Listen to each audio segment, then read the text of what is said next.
Shalom, Yellow Team. It's good to see you all again. I hope everyone had a nice weekend and a nice Shabbos at home with their families. It's good to be back with you guys again today. We're going to get started with our morning mifgash, so come on over, take a seat or stand wherever you're most comfortable, and we're going to get started. Let's go. Ready? Shalom, Yeladim, Shalom, Yeladim, Shalom, Shalom. We're so glad you're here. We're so glad you're here. Shalom. Shalom. Okay, let's see who's awake this Monday morning. Boker Tov, Yeladim. Yay, you're all awake and ready to go. I'm so excited. Yeladim, let's get started with our counting sticks. What did you bring to count today? Very cool. That's awesome. Good idea. Good thinking. Okay, Yeladim, let's get started. The first counting stick I have is Sophie. Who is that? Sophie. Boker Tov, Sophie. And then I have Max is Max. Boker Tov, Max. Who's this? Itzzy. That's Itzy. Boker Tov, Itzy.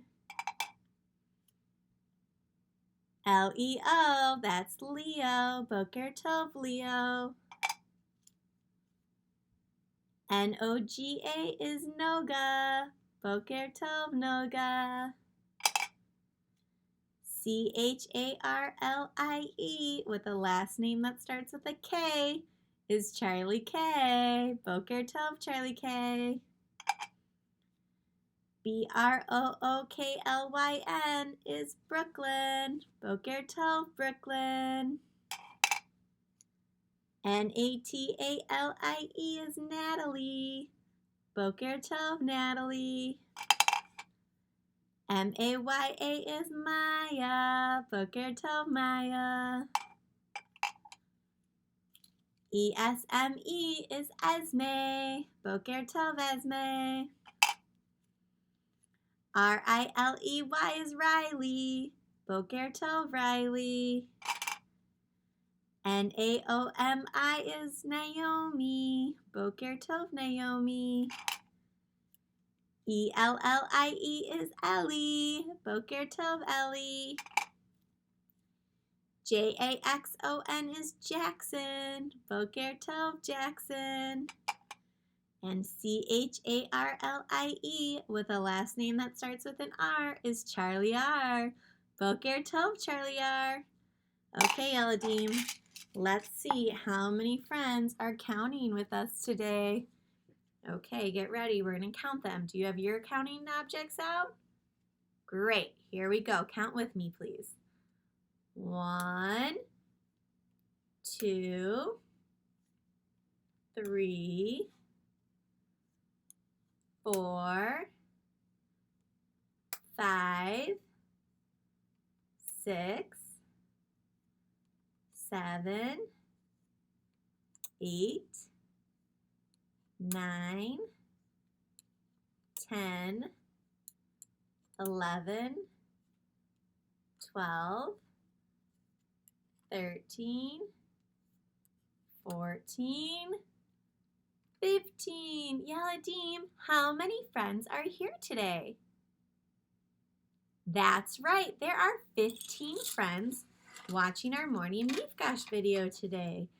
I'm so glad everybody could join us. Okay, Yeladim, you guys were busy this weekend. I bet you've had a lot of fun plans and did lots of fun things with your family, but also you guys were busy doing mitzvahs, and I love hearing the mitzvahs. So I'm going to read you some of the mitzvahs that were done this weekend. Leo was the only one who could get his baby brother Max to go to sleep. He is such a good big brother. He helps take care of Max so nicely. And Itzy helped cook Shabbat dinner. What a wonderful thing, Itzy. I hope it turned out delicious.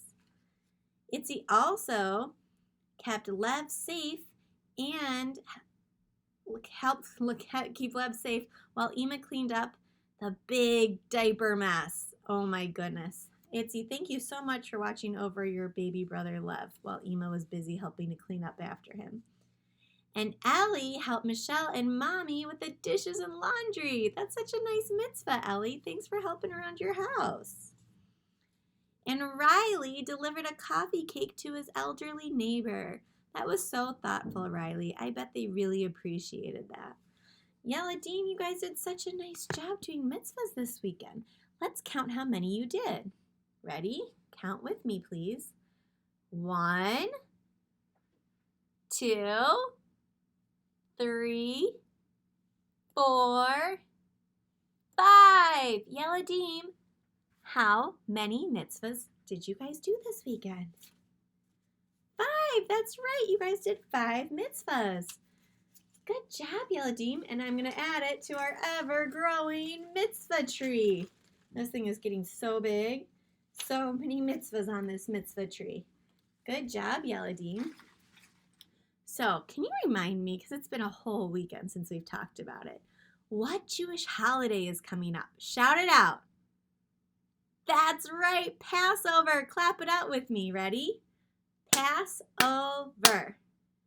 Let's clap it out one more time. Passover. What are some of the things you remember about the Passover story? Can you yell it out?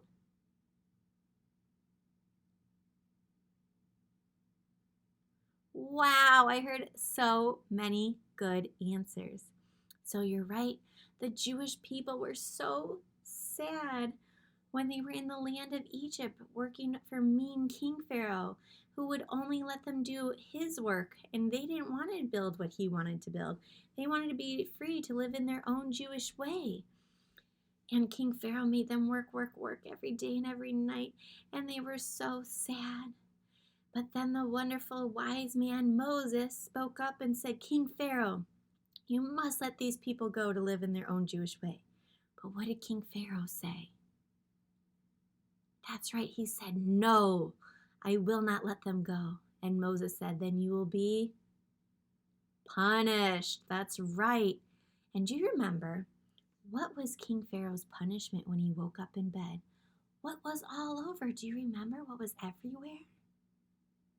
That's right. There were frogs everywhere. There were frogs in his bed, and frogs on his head, and frogs on his toes, and frogs on his nose, and frogs on his tummy. Everywhere he turned, there were frogs, and he couldn't get away. It was so yucky. So Pharaoh said, take the frogs away, I'll let the Jewish people go. But then what happened? That's right, King Pharaoh changed his mind, and he said, no, I won't let them go. And so Moses said, you'll be punished again.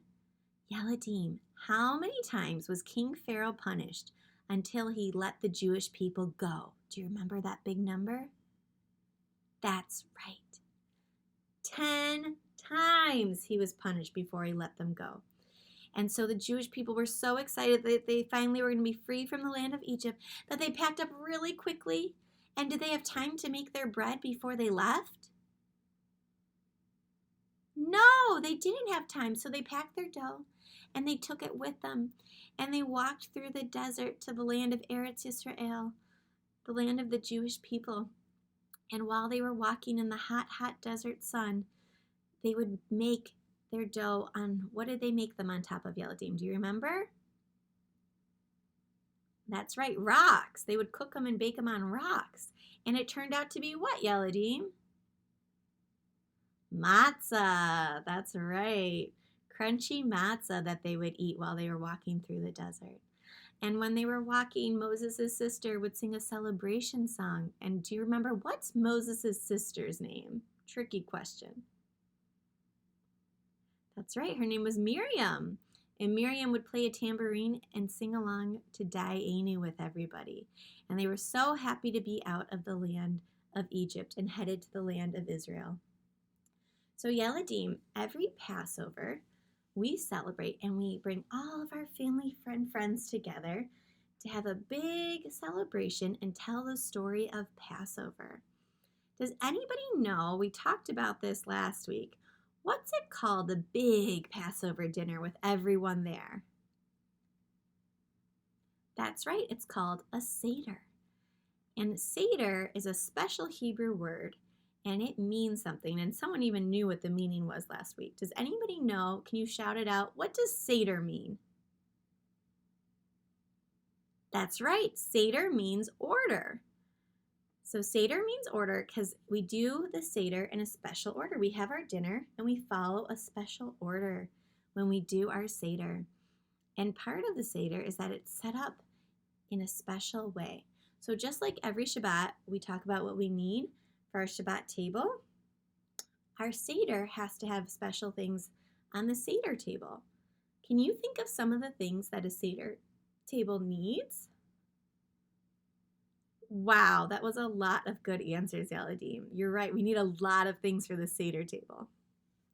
Not only do we need plates and drink and cups for all of the people at the table, but we also need candles and candlesticks, just like Shabbat. We need a kos kiddush, just like Shabbat. Now, here's a tricky question. Do we need challah like Shabbat?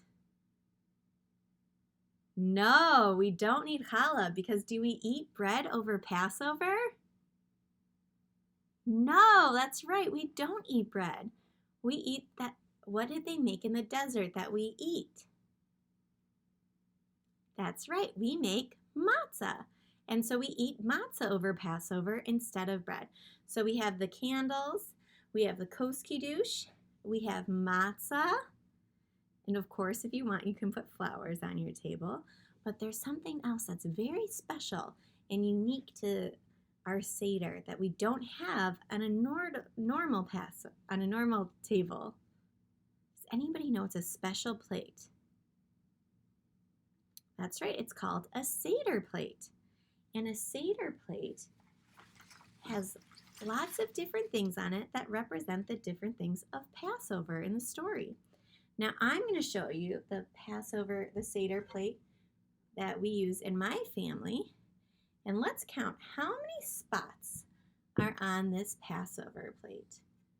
1, 2, 3, 4, 5, 6. So Yellow Team, how many things go on our Seder plate? That's right, there are 6 things that go on our Seder plate. And today we're going to learn about those 6 things. So that's the Seder plate that my family uses. But you might have a Seder plate that looks a little bit different. And today I'm going to show you on this Seder plate the 6 different things. As you can see, my family has lost one of the pieces. It's the egg piece. So on this Seder plate, and every Seder plate, there is a shank bone. You guys see the shank bone? And there is a bitter herb.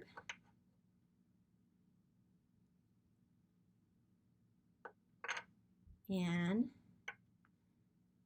on this one, there is lettuce. Oops. Now, your family might put different types of vegetables on here other than lettuce or that type of bitter herb, but it all means the same thing. It all talks about the sacrifices that the Jewish people made because they didn't get to make the choices that they wanted to make when they were in Egypt.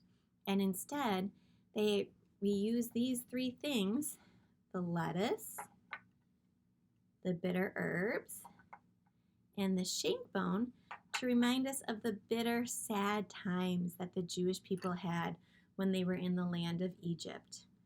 So we remember the Jewish people and the hard, sad times that they had in the land of Egypt when we talk about them at the Seder table. And some of these things we even eat during the Seder to remember the Jewish people during their time in Egypt.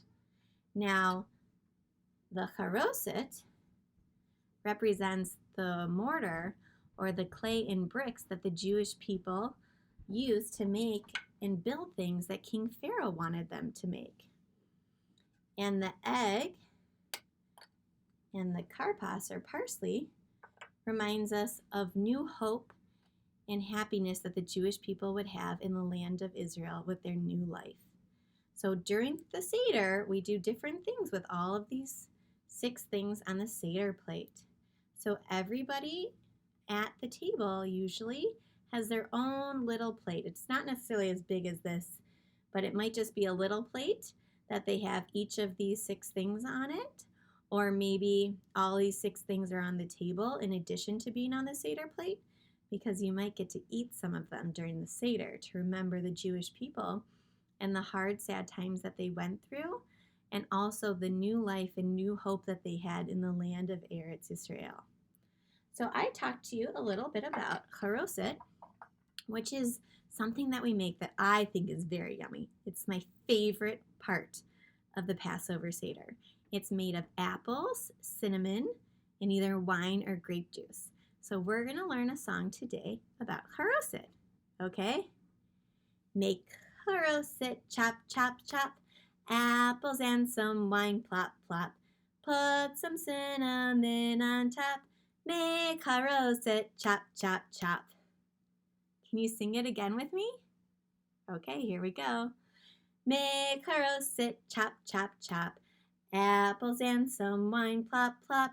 Put some cinnamon on top, make charoset, chop, chop, chop. Okay, we're going to do it one more time, Yeladim. Ready? Make charoset, chop, chop, chop, apples and some wine, plop, plop. Put some cinnamon on top, make charoset, chop, chop, chop. So that's one of our Passover songs that we sing. So Yeladim, today we learned about the Seder plate on our very special Seder table. And we learned about the 6 different things that go on it. So the lettuce, the shank bone, and the bitter herbs remind us of the sad, bitter times that the Jewish people went through when they were in the land of Egypt. And the karpas, the parsley, and the egg remind us of new life and hope that the Jewish people had in the land of Eretz Israel. Yeladim, I had so much fun going over the Seder plate with you. Thank you so much for joining me, and I will see you guys again tomorrow. Shalom, Yeladim.